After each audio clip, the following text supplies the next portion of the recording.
बिस्मिल्लाहिर्रहमानिर्रहीम। आज का जो हमारा टॉपिक है वो प्रेसी राइटिंग है and it is very important topic, प्रेसी writing and comprehension.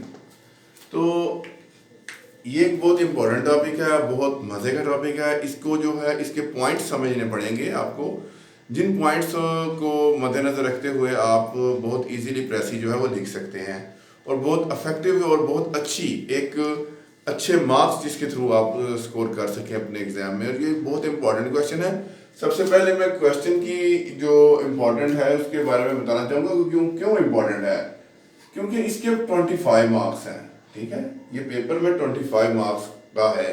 आपके टोटल मार्क्स होते हैं, जो पासिंग मार्क्स आते हैं आपके यहाँ वो 40। तो जिसमें से आप 25 को अगर टच कर रहे हैं तो पीछे सिर्फ 15 मार्क्स रह जाते हैं पीछे आपके। अगर मैं इसकी इंपॉर्टेंस के हवाले से बात करूं तो ये इंपॉर्टेंस देखें कि अगर आपके 40 या 45 मार्क्स हैं, 40 या 45 मार्क्स हैं, तो अगर यहाँ पे 45 है तो फिर यहाँ पे 20 मार्क्स पीछे रह गए।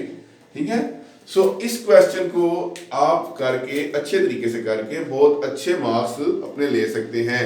और ये क्वेश्चन आपकी एग्जाम के हवाले से इसलिए भी इम्पोर्टेंट है कि ये आपके पासिंग मार्क्स नहीं, बल्कि ये आपका एक अच्छा एग्रीगेट बनाने के लिए भी आपकी बहुत बहुत हेल्पफुल रहेगा आपके लिए। सो इसे बहुत ध्यान से देखें और समझें कि हमने इस क्वेश्चन को किस तरह करना है। रट्टा मारने से या ये देखने से कि फलां सब्जेक्ट में फलां पेपर में जो ये प्रेसी आई थी मुझे ये कर लेनी चाहिए, मुझे ये कर लेनी चाहिए, ऐसे कुछ भी नहीं होगा। प्रेसी हमेशा अनसीन आती है। सो आपको एक प्रैक्टिस करनी चाहिए इन पॉइंट्स के साथ जो इम्पोर्टेंट हैं। उससे पहले मैं क्वेश्चन की तरफ जाने से पहले मैं आपको ये ज़रूर कहूँगा कि हमारे चैनल को सब्सक्राइब करें और वीडियोस को लाइक करें, शेयर करें, ताकि तमाम स्टूडेंट्स तक हमारे मैसेज और वीडियोस पहुँच सकें। चलते हैं हम अपने क्वेश्चन की तरफ। तो पहले नंबर पे जैसे मैंने इसकी इंपॉर्टेंस बताई आपको मार्क्स के हवाले से कि 45 मार्क्स का अगर हमारे पास पेपर आ जाता है तो उसमें से 25 पासिंग मार्क्स अगर 45 है तो 25 में 10 मार्क्स अब किस चीज के हैं? 10 मार्क्स हैं क्वेश्चन आंसर्स के। ठीक है, जो आपने क्वेश्चन आंसर्स देने होते हैं पैसेज के नीचे दिए होता है। एंड 15 मार्क्स ऑफ प्रेसी, और 15 मार्क्स की प्रेसी होती है। What is the precis means of precis? ठीक है, what is the mean of precis? अब प्रेसी का मतलब क्या है? ठीक है, प्रेसी है क्या? अ समरी, एक ऐसी summary of somethings main points. ठीक है, किसी भी चीज के जो किसी भी हैपनिंग है, कोई भी हैपनिंग है, अगर उसके आप मेन पॉइंट्स लिखते हैं तो दैट इज कॉल्ड प्रेसी। ठीक है, प्रेसी लुक्स लाइक प्रिसाइज। अब देखिए यहां पर एक वर्ड उसने दे दिया है प्रिसाइज। ठीक है, लुक्स लाइक प्रिसाइज, ये प्रिसाइज की तरह लगती है। अब व्हाट इज प्रिसाइज? अब प्रिसाइज के बारे में मैं कहना चाहूंगा exact, accurate and careful detail of any happening. किसी भी हैपनिंग की जो आप बिल्कुल एग्जैक्ट बताते हो, वर्ड टू वर्ड बताते हो, दैट इज कॉल्ड प्रिसाइज। ठीक है, दैट इज कॉल्ड प्रिसाइज और दैट इज आल्सो कॉल्ड प्रेसी। प्रेसी का मेन मकसद भी ये होता है कि आपने जो मेन मुद्दा है, मेन पॉइंट है, उसको बताना है। ठीक है, अब अगर मैं इसे उर्दू में डिफाइन करना चाहूं तो ये कह सकता हूं मैं कि ताकि तमाम स्टूडेंट्स के लिए आसानी भी हो सके कि प्रेसी का मतलब होता है निचोड़, खुलासा, किसी भी हैपनिंग का खुलासा। अगर एक वाकया, अगर एक कोई मर्डर हो गया, कोई आया, कहीं सफर आपने किया, वहां पे हमने इसे बयान करना है ना, तो उसका खुलासा बयान करेंगे कि एट द एंड हमारे मसला के मतलब हमें इस बात में इस मसले को किस तरह हमने सॉल्व किया, इसका मेन खुलासा, इसका मेन निचोड़ क्या है, पूरी बात का निचोड़ क्या है। तो ये आपके माइंड में इसका मीनिंग भी होना चाहिए कि प्रेसी क्या होती है? किसी भी चीज का खुलासा, किसी हैपनिंग का कोई भी मामला अगर पेश आ गया तो उसके खुलासे को और उसके निचोड़ को कहते हैं प्रेसी। और प्रेसी जो है प्रिसाइज और इसके साथ आ गया तो फिर ये कह दिया, इसके ये डेफिनेशन देखें, exact, accurate and careful detail of any happening. अच्छा, अब नेक्स्ट मेरा पॉइंट आ जाता है when should we attempt precis in exam. ये बहुत इंपॉर्टेंट पॉइंट है, क्वेश्चन है बल्कि, कि हमें प्रेसी का क्वेश्चन एग्जाम में कब करना चाहिए। ये 25 मार्क्स की होती है। इसको पढ़ने के लिए हमें एक आराम से एक वक्त चाहिए होता है। और बहुत से स्टूडेंट्स ये मिस्टेक कर जाते हैं कि प्रेसी को स्टार्ट पे वो छेड़ देते हैं। जैसे ही आप इसको स्टार्ट पे सॉल्व करेंगे, इसको सॉल्व करने की कोशिश करेंगे, हो सकता है आप अच्छे तरीके से सॉल्व इसको कर जाएं, लेकिन प्रॉब्लम ये बनेगी कि आपके पास बाकी के जो क्वेश्चंस हैं आपके, आप उनको टच नहीं कर पाएंगे, ठीक है, वो आपके मिस हो जाएंगे या आपके उतने अच्छे नहीं होंगे जितने के होने चाहिए। सो प्रेसी को करने का राइट टाइम है कि जब आप सारे क्वेश्चंस पहले कर लें, at last of the paper आखिरी क्वेश्चन आप प्रेसी को रखें और लास्ट पे इसको सॉल्व करना शुरू करें, क्योंकि इसको बड़े ध्यान से, एहतियात से और बार बार रीड करके हमने इसे क्वेश्चन को करना होता है। सो दैट्स वाई हमें एक फ्री टाइम चाहिए होता है ताकि हम इसको आराम से बैठ के, अगर इसके चक्कर में फंस जाएंगे, प्रेसी को समझने लग पड़ेंगे, तो फिर हमारे बाकी के क्वेश्चन जो है पेपर में वो जाया हो जाएंगे, हमारे मार्क्स जो है उसमें लूज हो जाएंगे। अच्छा जी, some important instructions to write precis. अब वो कौन सी ऐसी इंस्ट्रक्शंस हैं जो हमने प्रेसी को करते हुए ध्यान करना है, अब इनको भी जरा ध्यान से समझे। Number 1, read the whole passage once as superficial study, ठीक है, सरसरी, सुपरफिशियल स्टडी, सरसरी निगाह, सरसरी निगाह आप कह लेंगे, सरसरी सी एक मरतबा पूरे के ऊपर फेरे, पूरे पैसेज के ऊपर एक मरतबा निगाह फेरे, उसे रीड करें, ठीक है, उसमें से कुछ वर्ड्स आपको समझ आ जाएंगे, कुछ सेंटेंसेस आपको समझ आ जाएंगे, ठीक है। अब क्या करेंगे, दोबारा गिव अ सेकंड रीडिंग। अब देखें, हमने पहले जो थी वो एक सुपरफिशियल स्टडी की, उसको हमने स्टडी किया, अब हम जाते हैं गिव अ सेकंड रीडिंग, अब दोबारा हम उसी को रीड कर रहे हैं, ठीक है, to the passage and underline. अब क्या करना है, हमने अंडरलाइन कर लेने हैं द मेन पॉइंट्स या की पॉइंट्स, हमने उसको रीड कर लेने हैं, ठीक है। अब कुछ वर्ड्स ऐसे होंगे जिनका हमें बिल्कुल उसी लम्हे पता लग जाएगा, ठीक है, उसी लम्हे हमें उनके मीनिंग आ जाए। फॉर एग्जाम्पल, अगर मैं कहता हूँ ऑफिस, ऑफिस लिखा तो हर बंदे को पता है कि ऑफिस का मतलब होता है दफ्तर, कम का मतलब होता है आना, गो का मतलब होता है जाना। अगर तो सिंपल सिंपल चीजें हैं तो फिर तो आप उसे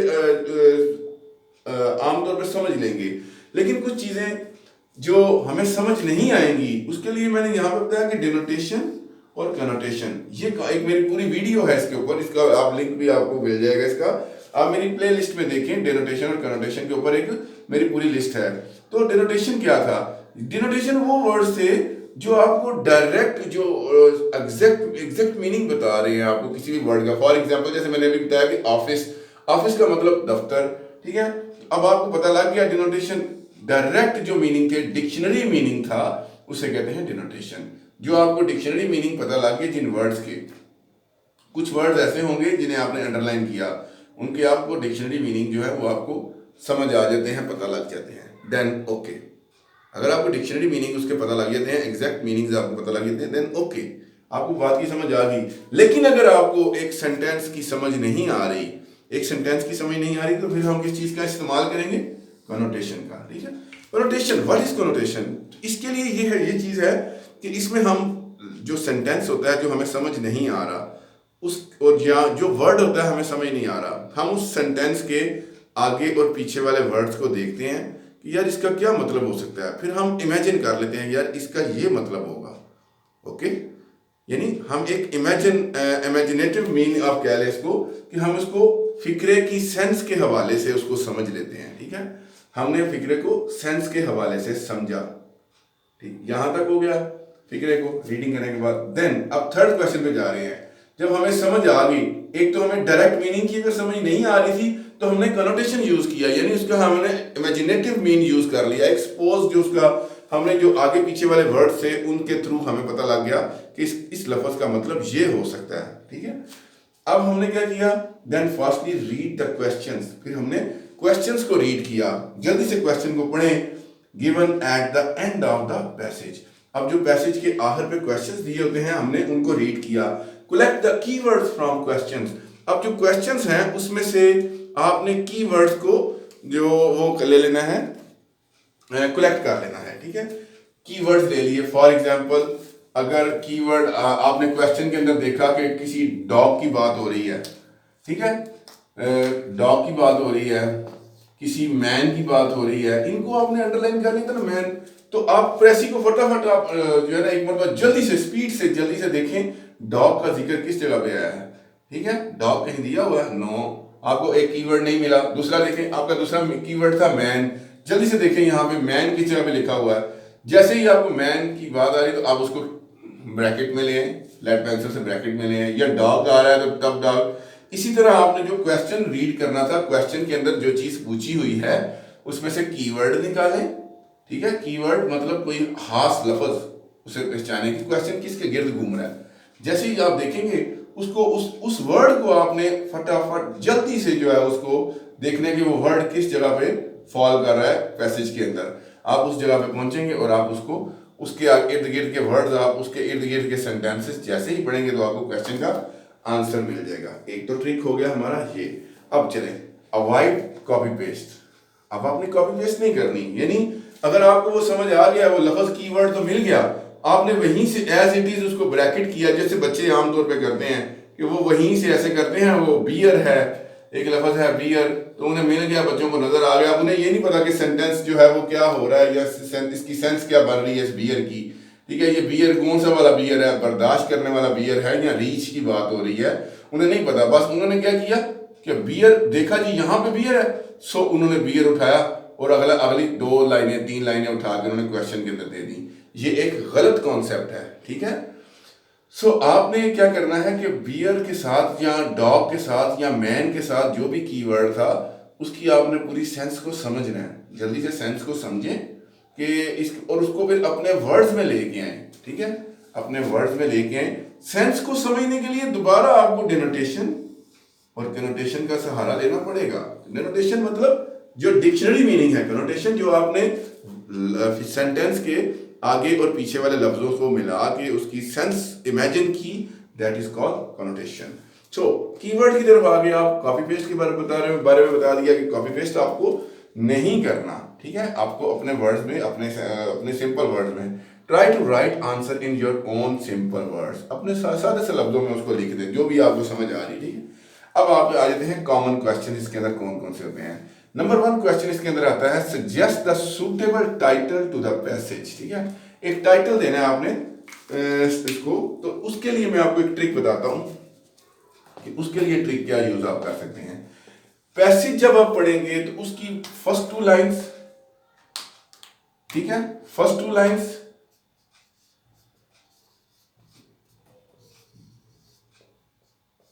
या लास्ट 2 लाइंस, फर्स्ट 2 लाइंस या लास्ट 2 लाइंस, इन दोनों लाइनों को जरा ध्यान से पढ़ें तो आपके सामने टाइटल आ जाएगा। वैसे टाइटल जो है वो आपको बहुत इजीली वैसे भी मिल सकता है। आपको सेंटेंस को समझने के बाद आपको समझ तो आ ही गई होगी कि किसके बारे में ये लिखा जा रहा है। वैसे आमतौर पे जो है ये किसके बारे में ये चीजें लिखी जाती हैं, इन्फ्लेशन के बारे में, कंप्यूटर के बारे में, कोई मॉरल वैल्यूज होती हैं उनके बारे में आप उसका टाइटल दे सकते हैं। सो ये कि फर्स्ट 2 लाइंस या लास्ट 2 लाइंस, इनको जरा गौर से पढ़ें, आपको आराम से आपका टाइटल मिल जाएगा। ये क्वेश्चन आपने जल्दी जल्दी करना है, कम से कम टाइम के अंदर। ट्रिक्स आपको इसलिए दिए जा रहे हैं कि आप अच्छे तरीके से ज्यादा स्कोर करें पेपर में। Write the precis. अब राइट द प्रेसी, प्रेसी कैसे लिखनी है? Precis is the conversion of the whole passage into 1/3। ठीक है, अब आपने जो पूरा पैसेज है, फॉर एग्जांपल अगर ये मेरे पास पैसेज लिखा हुआ है, ये एक पैसेज की फॉर्म बन गई। ठीक है, तो ये जितना बना हुआ है इसे हमने 1/3 लेना है। अब इसके हम क्या करेंगे, जल्दी से इसके वर्ड्स काउंट करेंगे। 1 2 3 4 5 6 7 8 9 10 11 12 13 14 15 16 17 18 19 20 21 22 23 24 25 26 27 28 29, इसी तरह काउंटिंग करके इनके वर्ड्स हमने, अब फॉर एग्जांपल 30 है, मेरे पास आंसर आ गया 30, वर्ड्स मेरे पास है 30, तो उसको हमने क्या करना है, 3 पे डिवाइड कर लेना है। ठीक है, उसको जो 30 था, 30 वर्ड का अगर आपके पास पैसेज है, वैसे इतने छोटे वर्ड्स का पैसेज आता नहीं है, अगर 30 वर्ड का पैसेज था आपके पास, उसे 3 पे डिवाइड कर ले तो 3 पे डिवाइड कर ले तो ये आ जाएगा 10। यानी हमें अब प्रेसी जो लिखनी है वो 10 नंबर की 10 वर्ड्स की लिखनी है। अब ये 10 से 12 भी हो सकता है, तब भी आपका ठीक होगा। 10 से 15 भी हो सकता है, 5 नंबर तक की, 5 वर्ड्स तक की आप आगे या पीछे कोशिश करेंगे। अगर इतने आ जाते हैं, नहीं तो 15 10 12 13 14 15 तक आप ले जाएं इस वर्ड्स को, तो भी आपकी प्रेसी के ऊपर कोई इफेक्ट नहीं होता। अच्छा ही असर पड़ेगा, बुरा नहीं। प्रेस इज द, ये आपको समझ आ गया पॉइंट कि उसे हमने जल्दी से काउंट करने हैं वर्ड्स, और वर्ड्स काउंट करने के फौरन बाद हमें उन्हें 3 पे डिवाइड करना है ताकि हमारे पास 1/3 हिस्सा आ जाए। अब उसके लिए हमें जितने वर्ड्स बता दिए गए कि इतने वर्ड्स के अंदर प्रेसिंग होनी चाहिए, 10 है, 20 है, 30 है, जितने निकले उससे 5 लफ्ज ऊपर 5 लफ्ज नीचे अगर हो जाए तो वो आपका एरर नहीं काउंट किया जाएगा, लेकिन आपकी प्रेसिंग ठीक होनी चाहिए, ठीक है। अब उसके लिए क्या करेंगे, हमने उनको लेके आने के लिए, इसकी मैं एक एग्जांपल आपको ये दे सकता हूँ कि जैसे हमने फेसबुक पे कोई पोस्ट लिखते हैं ना, तो उसमें भी हमें सम टाइम उसको हाईलाइट करने के लिए, जब जैसे ही वर्ड ज्यादा होते हैं तो हमारी वो हाईलाइट नहीं हो पाती, इसको उसके लिए हमें थोड़ा सा कम करते हैं, जो एक्स्ट्रा वर्ड्स होते हैं हम उन्हें ओमिट करते हैं, ठीक है।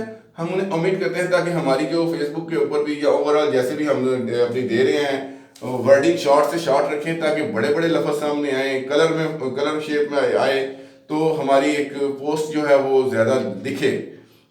इसीलिए हम उसके अननेसेसरी डिटेल्स जो है ना उसको हमने माइनस करना है, उसके अंदर से जो गैर जरूरी चीजें हमने निकालें। Don't try to play tricks like that, ठीक है, चले वो मैं आपके ऊपर देता हूँ, लेकिन ये देखें कि गैर जरूरी चीजें जो है उन्हें आपने निकाल देना है उसके अंदर से, जो कि एक्स्ट्रा चीजें आ रही है, बस मेन बात करनी है कि मेन मकसद क्या था उसका। ये पॉइंट भी याद रखिए कि उस राइटर का मेन मकसद क्या था, ये किस पैराग्राफ में किसके बारे में बात हो रही है, ठीक है। Don't try to play any trick, अब कोई ट्रिक नहीं लगाना आपने, like the all answers in shape of passage. अब हम क्या करते हैं, हमारे स्टूडेंट्स क्या करते हैं कि हमारे पास एक छोटे छोटे हमें टीचर्स हमें बता देते हैं कि भाई ऐसे कर रहे हैं, आपको अगर प्रेसी नहीं आ रही ना तो आप तमाम आंसर्स जो हैं उनको इकट्ठा करके एक पैरे की शक्ल में लिख दो। ऐसे नहीं होता, वो भी गलत हो जाती है, ठीक है। तो इस तरह का कोई काम नहीं करना। प्रेसी के अंदर नीड सीक्वेंस, क्योंकि अगर आप आंसर लिख देते हो कोई प्रेजेंट टेंस में आएगा, कोई फ्यूचर टेंस में, कोई पास्ट टेंस में जा रही है लाइनें, तो इसलिए ये फिर आपका मकसद हल नहीं हो पाता। नीड सीक्वेंस, तो एक सीक्वेंस के थ्रू आपने जब एक पैराग्राफ बनाना है, एक पैसेज बनाना है, और वर्ड्स को भी देखना है कि जितने हमें वर्ड्स बताए गए हैं उतने ही वर्ड्स के अंदर हमारी प्रेसिंग आनी चाहिए। उम्मीद है कि काफ़ी हद तक आपको इसका समझ आ गई होगी, और इसे मज़ीद देखें इसके और प्रैक्टिस करें। इसके लिए बेहतरीन सोल्यूशन ये है कि आप इसकी प्रैक्टिस करें और इन्हीं ट्रिक्स को, इन्हीं चीज़ों को देखते हुए आप आगे चलें, ताकि आपकी प्रेसी जो है वो आपको 25 मार्क्स नहीं तो 22 मार्क्स तो आपको दे के जाए। और वीडियो को लाइक और शेयर ज़रूर कीजिएगा, और मज़ीद वीडियो के लिए जो है वो आपको हमारे चैनल को विज़िट करें, और प्लेलिस्ट में तमाम हमारी वीडियोस अवेलेबल हैं। तब तक के लिए अल्लाह हाफिज़, अपना ख्याल रखिएगा, शुक्रिया।